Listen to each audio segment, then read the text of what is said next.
Student, स्वागत है आपका बायोलॉजी क्लास में। आइए हम पढ़ते हैं नीट बायोलॉजी का सबसे इम्पोर्टेंट चैप्टर बायोलॉजिकल क्लासिफिकेशन। इससे नीट में हर साल बहुत ही इम्पोर्टेंट क्वेश्चन पूछे जाते हैं। ये चैप्टर हमारे लिए बहुत इंपॉर्टेंट है, इसलिए अपनी कॉपी लेकर बैठ जाइए और अच्छे से मेन पॉइंट्स नोट करिए। तो दोस्तों, क्या आपने कभी देखा है हमारे आसपास बहुत सारे जीव जंतु पेड़ पौधे पाए जाते हैं, लेकिन क्या ये सब अलग अलग होते हैं या एक जैसे होते हैं? इन सबको आज हम इस चैप्टर में पढ़ेंगे। हमारे वैज्ञानिक W.H. होल्टेकर ने यह बोला कि इनको कैसे समझेंगे, इनको पहचानने के लिए उन्होंने इनको 5 वर्गों में बांटा।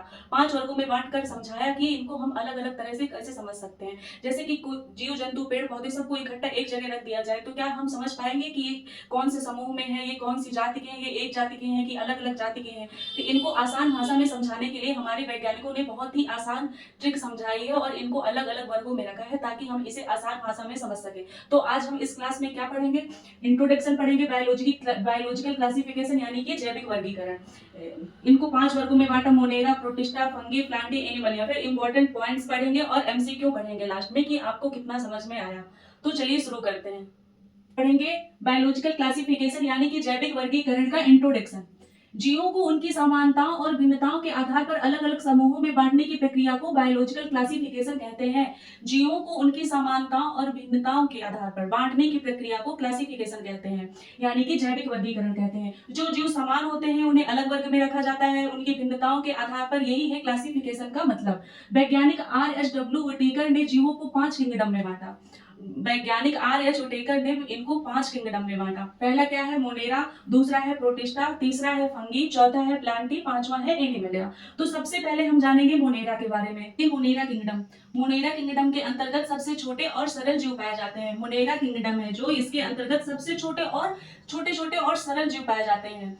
ये हमारे शरीर के लिए कुछ लाभदायक होते हैं और कुछ हानिकारक होते हैं, और ये हमारे मिट्टी, पौधे, यहाँ तक कि हमारे शरीर में भी पाए जाते हैं। इनमें ये प्रोकैरियोटिक होते हैं और इनमें ट्रू न्यूक्लियस अनुपस्थित होता है। ये इनका शरीर यूनिसेलुलर होता है और इनके अंतर्गत बैक्टीरिया और साइनोबैक्टीरिया आते हैं। तो मोनेरा किंगडम के अंतर्गत क्या आता है? आपको समझ में आया? मोनेरा किंगडम के अंतर्गत सबसे छोटे और सरल जीव पाए जाते हैं। ये प्रोकैरियोटिक होते हैं। एक बार और समझ लीजिए अच्छे से। मोनेरा किंगडम के अंतर्गत सबसे छोटे और सरल जीव पाए जाते हैं, ठीक है। और ये क्या होते हैं? ये प्रोकैरियोटिक होते हैं। इनके अंदर ट्रू न्यूक्लियस अनुपस्थित होता है। इनका शरीर यूनिसेलुलर होता है। ये एक कोशिका से बने होते हैं और इनमें आते हैं बैक्टीरिया और साइनोबैक्टीरिया। मोनेरा किंगडम के अंतर्गत बैक्टीरिया और साइनोबैक्टीरिया आते हैं, ठीक है दोस्तों। अब समझते हैं प्रोटिस्टा किंगडम। प्रोटिस्टा किंगडम के अंतर्गत यूनिसेलुलर यूकैरियोटिस होते हैं।